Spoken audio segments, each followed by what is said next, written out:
to be some playground equipment put in there. Probably no video games or soda machines No, or candy machines. no. Okay, and big couches. Nothing with a screen. Okay, but what about adult exercise equipment? I know that I've seen some parks where they have included either some exercise logs or bars or something like that, and even some equipment. Right now we're planning Hogan Tot Lot, and we've had one planning session with the City Council, and we'll have some more. We'd also like, the city would also like to put in some adult exercise equipment if we can find a good location for it. There have been some surrounding cities, and if we can do that, that will also add to the health of our community. Okay, we need one next to Channel 22. We eat pretty good there in some of those places, so we need to work some of that off there. Well, we'll give you a picnic table so you can have an outdoor place to eat it as there well. you go, there you go. And what about some of the other things that the planning department is I think we should actually touch on the topics of residential rehab programs that you have, which is a very, very important. Is it to do with the loans that they could have to go ahead and more beautify their buildings and homes? Well, I'm with the Community Development Department, and what we do here in the city is we get involved when pretty much anything is being built. If a private owner wants to build a house or do an addition to a house, they come in to see us for permits. We issue permits to make sure that the structure is safely built. We don't want any of our homes falling down in an earthquake or burning down because of faulty wiring. So we do inspections to make sure homes are safe and designed well. Also, but in addition to requiring people to get permits from us to keep their homes in good condition, to build them correctly, we also can financially help people, because we know there are a lot of people in the community who may have purchased a home a long time ago when they had a higher income.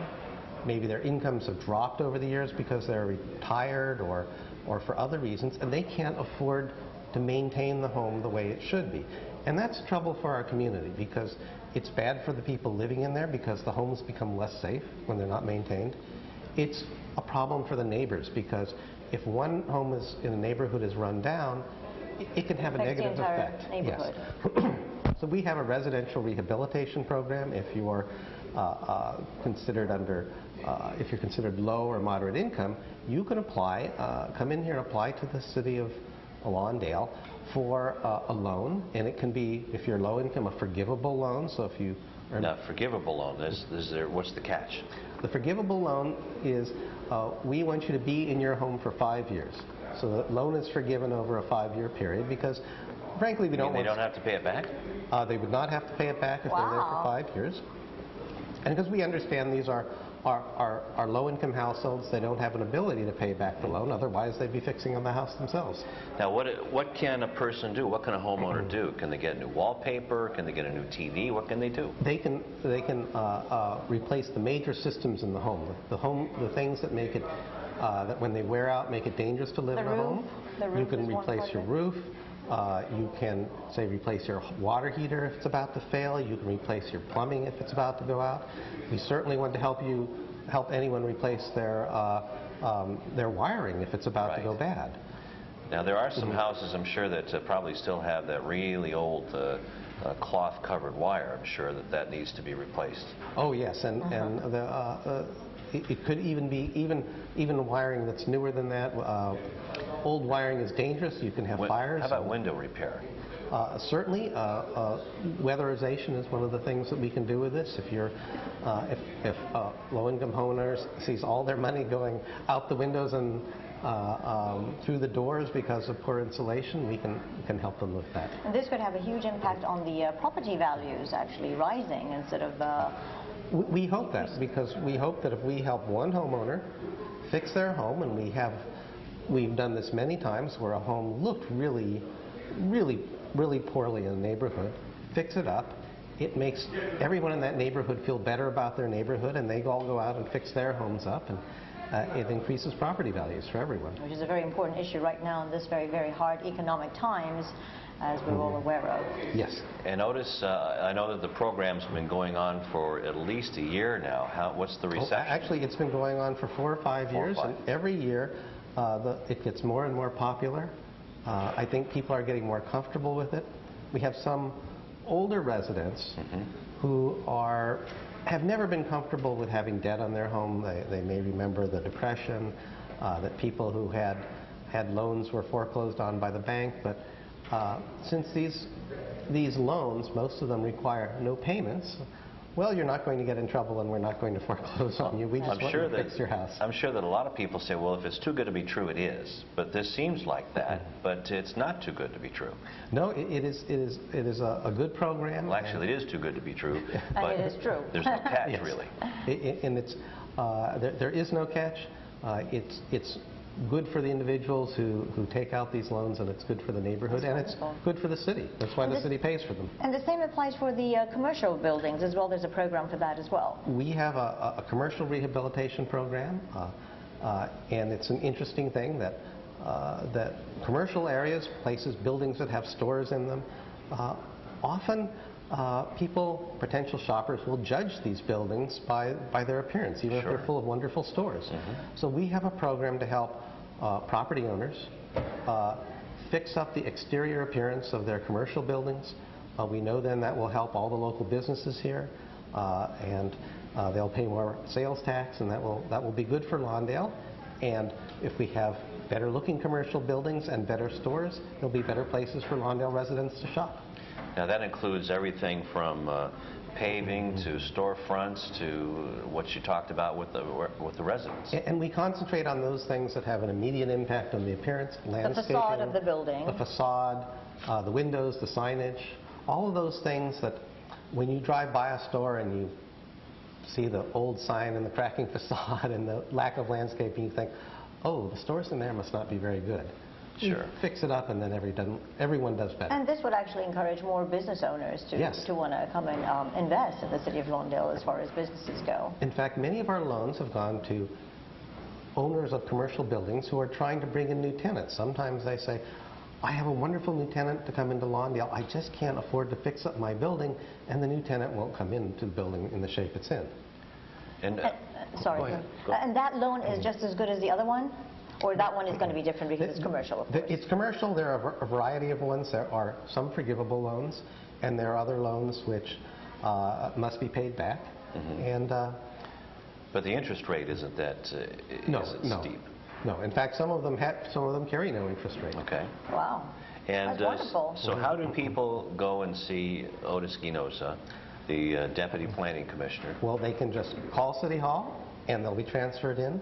Or they can just come into City Hall, come up to our counter. We always have staff available where we can give, either tell people about these programs, give people brochures, they can call us on the phone, or they can visit the city website. And there's information about all these programs on our website. And that's terrific. LawndaleCity.org. How about mediation services? Well, that's one other service we offer. Often, residents come in here to see us with neighborhood problems. They might say, look, my neighbor's house is falling apart and it's reducing my property values. What can you do? Well, one of the things we can do is the program we just discussed. We can go out and offer that neighbor a rehabilitation loan if they're low income. But some of these neighborhood disputes are things that the city can't really address. For instance, if somebody comes in and says, my neighbor built a new wall, and I think he built it on my property. Well, that's a private property dispute. Cities aren't allowed to intervene. And normally, the way those are solved is the neighbors sue each other and go to court and spend a lot of money on attorneys. But we think there's a better way. We think that neighborhood disputes can often be resolved through mediation. And so the city has hired a mediator who will offer their services free to any Lawndale resident. So any Lawndale resident who's in a fight with someone, in an argument, and they think maybe it's going to head to court, come see our mediator and save yourself some money. It works for landlord-tenant disputes. If your landlord is not being nice, or you can come see our mediator and we might be able to talk it through. If your neighbors are driving you crazy, well... How successful has that been? It's actually quite successful. Most of the times when we can get two people into mediation, they can work out their problems. Prevents lawsuits. Prevents lawsuits, and in the end, if they work it out without attorneys, it will cost them nothing. Wow, that's wonderful. Well, I think that's quite a bit of information. If you'd like to do a recap on any of the topics we just talked about. Well, I'd just like to say, remind people that we have lots of services here in the City of Lawndale and community development. If you want to build something, some things require permits, some don't. If you don't know, just give us a call in City Hall and we'll let you know. If you're putting in new flooring or a new rug in your house, you don't need a permit from us. If you're changing out the plumbing, you do, so it's better to come talk to us, and we'll help you do it safely. All right. And then, of course, the low-cost loans if you can't afford it. Mm-hmm. And if you need those improvements on your house, and you need a lot more than just a permit, you need the funds to do it. If you're low income, come see us. We want everyone to live in a safe home here in Lawndale. And that includes single homes, condominiums, and it's primarily also single-family homes. But it also covers those multi-unit dwellings too. We have another program if, say, there's an owner of an apartment building. Because apartment building will fall under the category of commercial, is that correct? Yes, so that would be different. And it's a little bit different because the owner of a landlord of a large apartment building should have the funds to maintain their building. But if they don't, we have another program. We can help the owners of rental property fix their property, but they have to give us something in exchange. Right. We'll help them fix their property, but they have to hold or reduce the rents for their tenants and guarantee low rents for a long period of time. Okay, all right. Very nice. Well, so there is something for everybody. Yes, All we right. hope so. Otis Ginoza, he's the one-stop shop here for anything you need if you want to repair or build something here in the City of Lawndale. I want to thank him very much. Ginoza, the Deputy City Planning Manager, and a very interesting interview that was. Absolutely, telling us about all these loans that you can have for rehabilitation of your rehab for your community housing projects, and also like commercial buildings, and a lot of great information. Thank you so much. Speaking about information, Anita, we've had ballots and precincts coming in from, well, at least 3 out of the 4 precincts already in here, and it's not even 9 o'clock. And that's what all the sound is that you're hearing in the background. Is getting very, very, very exciting, and the excitement is actually escalating. Soon we'll find out which precincts have actually come in. Hopefully we can go to Parmjeet. well, let's see if Parmjeet Hada is ready. She is our reporter inside of Election Central. She's going to be showing you the tote board and what everything means there, and also she's going to show you where the ballot boxes are and how they're being counted. Parmjeet.